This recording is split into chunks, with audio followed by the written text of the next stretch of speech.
Well, I'm in. Oh, look. You guys watching Facebook yesterday, you saw Dr. How do you spell your last name? And I called you Marcia. Marcia Harmelink. See, I grew up the M-A-R-S-H-A. That's Marcia. That's Marcia. Yeah. M-A-R-C-I-A is Marcia, I think. Marcia. Marcia. Okay, and how do you pronounce your last name? Harmelink. Harmelink. Yep. Doctor. Now, what are you Yes. a doctor of? Veterinary medicine. I thought that was it. Yeah. Doctor of veterinary medicine. She was doing stalls and jogging and getting. You wanted to jog a horse tomorrow, right? We can hook you up, no problem. Yeah. We get a whole bunch. So Marcia Harmelink, Dr. Marcia Harmelink, was here. Now, you want to talk about dedication? Drove. You told me 14 hours. Now it just means you're a super slow driver, but you drove 14 hours to join us here at the stable, and that means a lot. You know, I've been in the game a long time. So have you. But I've been in the horse racing game what feels like for an eternity. And sometimes I forget, even though I am the custodian of the stable, I am the manager of the stable, even sometimes it's lost on me how passionate people are about horses and about horse racing. I am. I drive all over the world. I flew to New Zealand, Australia. I drive everywhere.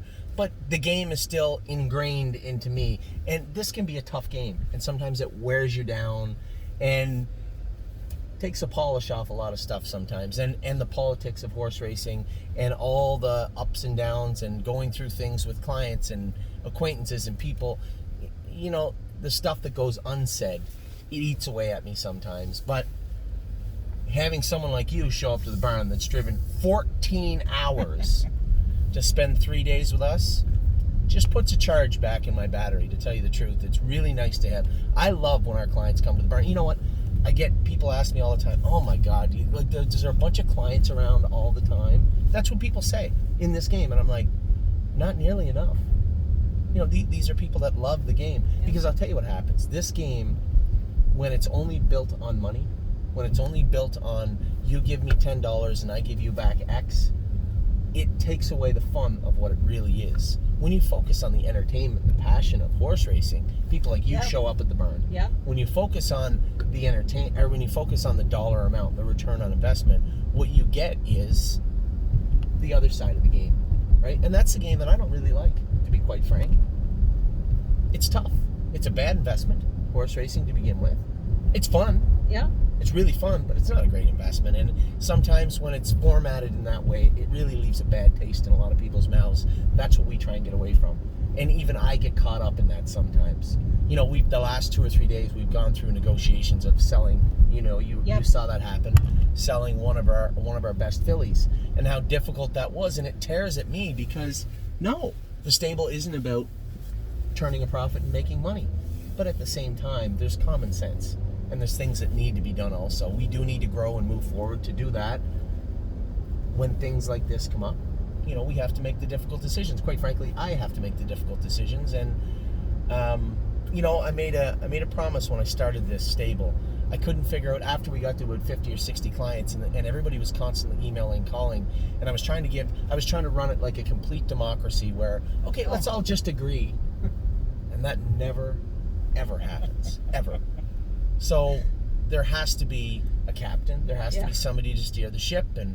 And I went to bed, when I first decided we were going down this route, I went to bed saying it's quite simple. Just treat everybody's horse like it's yours. Treat everybody's dollars like they're yours. And then at least you can go to bed with a clear conscience. Yeah. And that's exactly what I try to do. So I'd mentioned it in a video. Now everybody's going to know again, because this video will be posted before the one I made on the way down here. The update video is 30 minutes long. We had sold Mischievous Rose to Determination, Luke Blaisdell, today.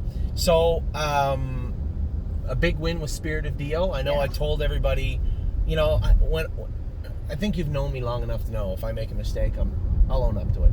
And I told everybody last week that was a disgusting drive, a horrible display I put on last week with with Spirit of Dio. Now, to be frank, Spirit of Dio has bailed me out before, where I put her in a position where she just had to overpower the field, and she always has. But she was in a class that she just was not prepared to overpower them, and they chewed her up. But that's how durable this filly is. I told the young girl that was paddocking the horse, Lauren, that works for us. I trained her on what day is today? Friday? Friday. I trained her on Monday or Tuesday, maybe Monday. I come off the track. I said, that's the best she's ever looked in her life. And I come off the track tonight in the winner's circle and said, that isn't the strongest I've seen her. It's not the most powerful. It's not the flashiest mile she's ever gone. But make no mistake, that is the best race Spirit of Dio has ever gone in her life. She doesn't leave. She gets a little claustrophobic where she doesn't sit quietly. If you watch her body language in the mile, she left, which she never does, easily. Dropped in the 2-hole. I could have quarter pulled her to the front and obliterated them. No problem at all. But she sat and relaxed. And it was almost like I told you when I said to you after, I said, at no point from the first turn to the wire did I ever think I was going to do anything other than win. She knew it too. Yeah. She sat in the 2-hole, completely confident and composed, and it was like she knew, we both knew, anytime you want to cut me loose, it's over. And when I moved her in the last turn, she just inhaled that horse. And I don't know those horses that well, but a gentleman after it said to me, he goes, that's a pretty good mare that you beat. And I said, I'm going to tell you something. Anybody with a brain in their head that drove this horse last week would have probably recognized those were open trotters of both gender. And it was not a place to be first over with her. I just simply didn't drive her good. And any kind of an intelligent steer tonight put her squarely in the winner's circle. I knew it. She knew it, and everybody involved with the stable should have known it also. It's always weird. I watch her come out in the track 6-5. I think we have a bunch of degenerates that own our horses, to be honest, because they all come on the track as the favorite.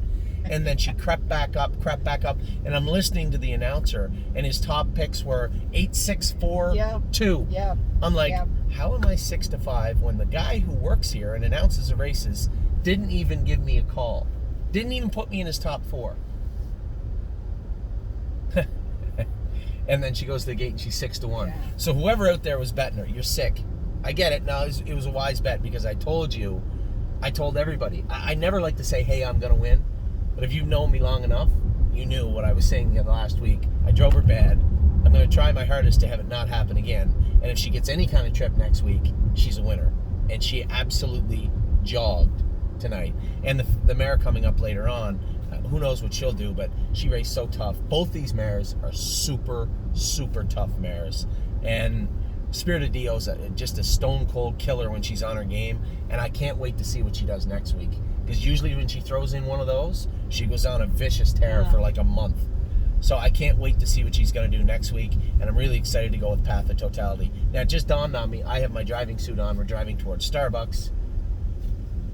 If we're going to go in, I'm probably going to have to get changed, I think. String Jackson. I don't know where we're at. I have to go back. I asked Kirby just to find somebody. Path of Totality is easy. She's a big girl. She knows what she's here to do. You just got to go out and jog her. Like Spirit of Dio, I warmed her up a mile tonight because I wanted to see if what I saw Monday or Tuesday followed us down to Scioto tonight, and it most definitely did. I knew in the warm-up. I said to Lauren, she goes, do you want earplugs on her? And I looked at her, I said, it ain't gonna matter. You can do whatever you want. We had earplugs in her and I didn't even pull them. It never even dawned on me to reach for them. Where, she was just that good.